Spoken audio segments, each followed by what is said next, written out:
Media మిత్రులందరికీ నమస్కారములు.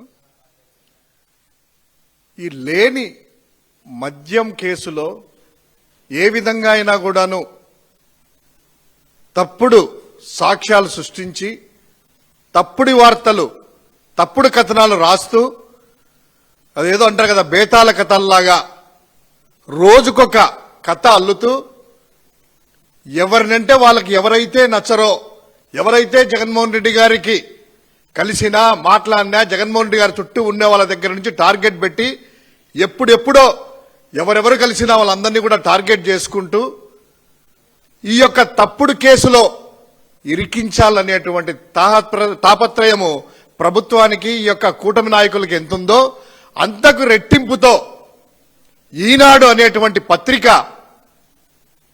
ఇష్టం వచ్చినట్లుగా సిగ్గు వదిలి అసత్యాలను ప్రచారం చేస్తూ వారికి బుర్రలో తడితే అది కథలుగా ఒక ఊహాగానాలుగా ఒక ఎదుటి వ్యక్తి క్యారెక్టర్ని అసాసినేట్ చేసే విధంగా ఆ యొక్క తప్పుడు కథనాలు రాస్తూ ఇష్టం వచ్చినట్లు ప్రవర్తించేటువంటి ఆ యొక్క ఈనాడు పత్రిక ఎప్పటిలాగే రామోజీరావు ఉన్నప్పుడు ఒక రకంగా రాస్తే రామోజీరావు పోయిన తర్వాత వాళ్ళ కొడుకు కిరణ్ ఇక చంద్రబాబు గారికి ప్రాపకం చేస్తూ ఈనాడు పత్రికల పేరు మార్చి చంద్రబాబు పత్రికో అబద్దాల పత్రికో లేకపోతే గనక అన్ని వాల్యూస్ వదిలేసిన జర్నలిజం అనేటువంటి పేరు పెట్టుకుని నడిపితే బాగుంటది. నిన్న కథనం ఏం రాశారు? జగన్ కు నమ్మిన బంటంట అత్యంత సన్నిహితుడు ఎంఆర్ ప్రాపర్టీస్ లో ఆ కుంభకోణంలో ఉన్నట్టు సునీల్ రెడ్డి కీలకమని రాసి అందులో ఏం రాస్తారంటే ఎంఆర్ ప్రాపర్టీస్ కుంభకోణంలో జగన్ ఏ1 కాగా సునీల్ రెడ్డి ఏ7 ఆ ఎంఆర్ స్థల విక్రయాల్లో జరిగినటువంటి లూటీ ద్వారా ఆ సొమ్ముతో దాదాపు కొన్ని కోట్ల ఖర్చు అది చేశారని అరెస్ట్ అయ్యారనేటువంటిది ఏ1 జగన్మోహన్ రెడ్డి గారు అనేసి నిన్న చేసింది. కనీసము జర్నలిజం చేస్తున్నారా, బ్రోకరిజం చేస్తున్నారా, లేకపోతే గనక ఇంకోటి ఏం చేస్తున్నారు? కనీసం వార్త ప్రచురించేటప్పుడైనా కూడాను ఆ వార్తలో నిజమెంత, మనం పాఠకులకు ఏం చెప్తున్నాము, ఎవరి మీద రాస్తున్నాం అనేటువంటి సోయ కూడా రాకుండా రాస్తారా? లేకుంటే ఏముందిలే మేము ఎట రాసినా కూడాను పాఠకులు మేము చెప్పింది కరెక్ట్ అని నమ్ముతారు కదా అనేటువంటి రాస్తారో తెలియదు. కానీ ఈ యొక్క ఎంఆర్ ఆ కేసులో ఏ1 జగన్ నిందితుడా? ఒక్కసారి పబ్లిక్ డొమైన్లో ఉంది, ఆ ఈ కోర్ట్ అనేటువంటి అప్లికేషన్లో కూడా కోర్టు వారి దగ్గర కూడా ఉంది. ఈ యొక్క నిందితుల జీవితం అక్యూజుల లిస్టులో చూస్తే ఏ1 ఎవరు? బీబు ప్రసాద్ ఆచార్య. ఏ2 ఎవరు? Emaar properties PJSC. ఏ3 ఎంఆర్ హిల్స్ టౌన్షిప్. ఏ4 Emaar MGF. A five stylish homes. ఏ6 కోనే రంజన్ ప్రసాద్. ఏ7 నరెడ్డి సునీల్. ఏ1 జగన్ అని రాస్తారా?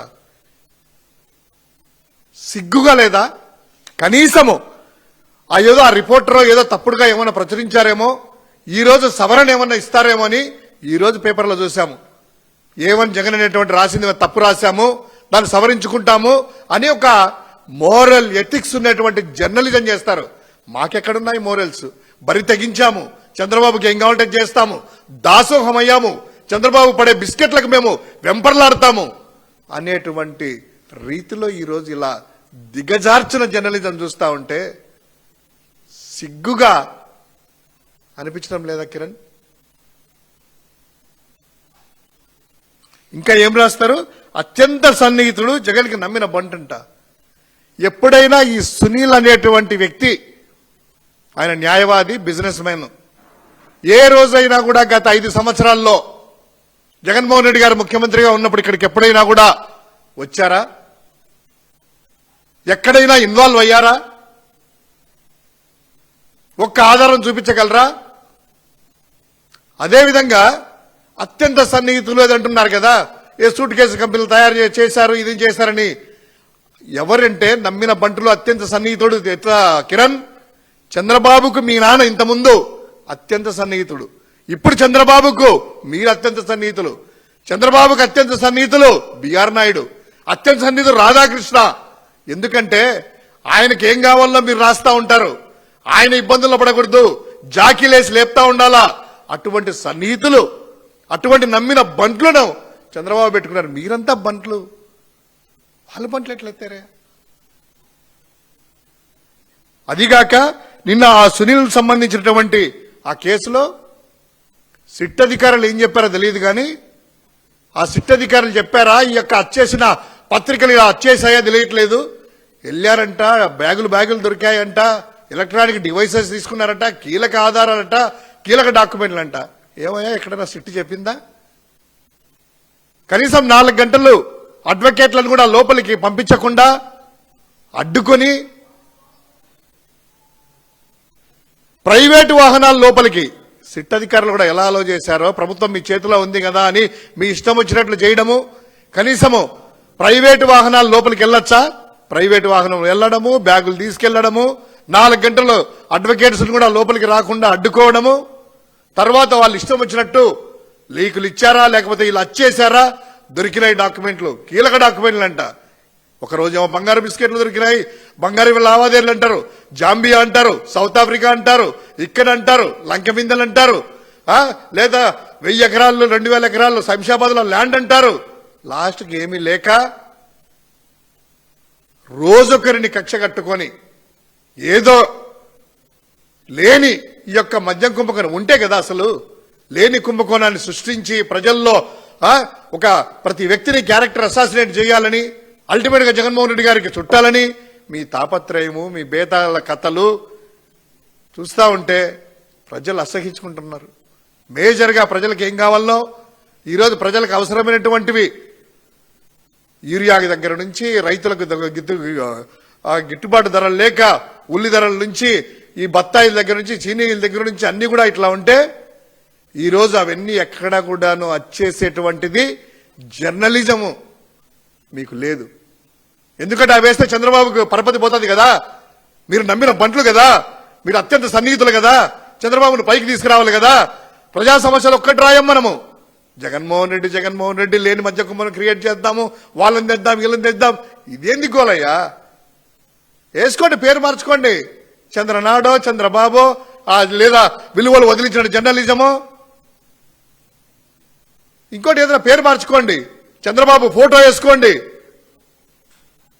లేదా జగన్కి వ్యతిరేకంగా రాస్తామని ఒక టైటిల్ పెట్టుకోండి, పేరు మార్చుకోండి. అలా ముసుగులో జర్నలిజం అంట, ఇదంతా రాసేదంట. కనీసం ఈ యొక్క వార్తకు సవరణైనా ఇవ్వాలి లేదా క్షమాపణలు చెప్పాలని కిరణ్ కి డిమాండ్ చేస్తా ఉన్నాం. ప్రజలు ఎవరు కూడా దీన్ని టిష్యూ పేపర్ లాగా చూస్తున్నారు, అసహించుకుంటున్నారు. ఆ మెడికల్ కాలేజీల గురించి ఇదంతా కూడా ఇంత జరుగుతూ ఉంటే ప్రైవేట్ చేస్తామనేసి ప్రజల యొక్క ఆరోగ్యాలు వేసి ఈరోజు డయేరియా ఎన్ని వచ్చేసేసి దగ్గర 4 చనిపోయారంట, 100 మంది హాస్పిటల్లో ఉన్నారంట. ఈ యొక్క తురకపాలెంలో ఇటు జరుగుతూ ఉంటే అక్కడ ఏం జరిగేది తెలియదు, ప్రభుత్వ బృందాలు వెళ్ళట్లేదు, వదిలేశారు. రైతులని, ప్రజలని, విద్యార్థులని అందరినీ వదిలేసి కేవలము లేని మధ్య కుంభకోణం రాద్దాము, జగన్మోహన్ రెడ్డి గారి క్యారెక్టర్ తగ్గించేద్దాము. ఇదే మీ యొక్క పనే.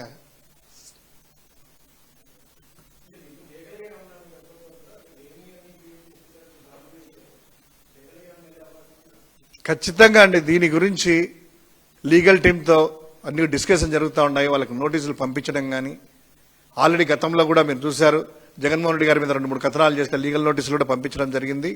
అంటే బరి తెగించారు.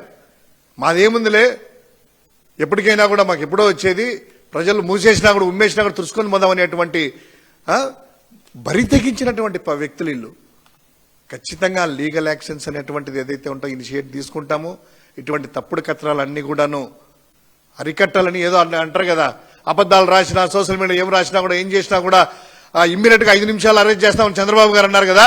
ఈ అబద్ధం రాతలు రాస్తున్నారు కదా, మీ వాళ్ళే రాస్తున్నారు కదా, నీ యొక్క నమ్మిన బంట్లే రాస్తున్నారు కదా, మీ మంత్రులే చేస్తున్నారు కదా. సోషల్ మీడియాకి వెళ్ళేసి ఏదో పునాదుల దగ్గర ఉన్నటువంటి పాత బిల్డింగ్లు ఏదో చూయించేసి అబద్ధాలు ఇన్ని చేస్తున్నారు కదా. ఏమైందా, 5 నిమిషాలు వెళ్ళి అరెస్ట్ చేస్తా ఉన్నారు కదా. అంటే మేము చేస్తే ఒకటే, ఎవరైనా కూడా ప్రభుత్వాన్ని విమర్శిస్తే మాత్రము మోకాళ్ళ మీద కొట్టి క్షమాపణలు చెప్పిస్తాము, లా అండ్ ఆర్డర్ చేతిలోకి తీసుకుంటాము, నిరంకుశ పాలన చూపిస్తాము. లా అండ్ ఆర్డర్ అనేటువంటిది కేవలము కొంతమందికే, మిగతా వాళ్ళకి కాదు. ఎగ్జామ్స్ అనేటువంటిది యొక్క రెడ్ బుక్ రాజ్యాంగాన్ని ప్రజలందరూ కూడాను గమనిస్తున్నారు. ఇప్పటికైనా పాపం ప్రజలకు ఏది అవసరమో, రైతులకు ఏది అవసరమో ఈ యొక్క సీజనల్ వ్యాధుల నుంచి ఎలా కాపాడాలా ప్రజలు అనేటువంటి ఆలోచన చేయాలని మనవి చేసుకుంటున్నాం.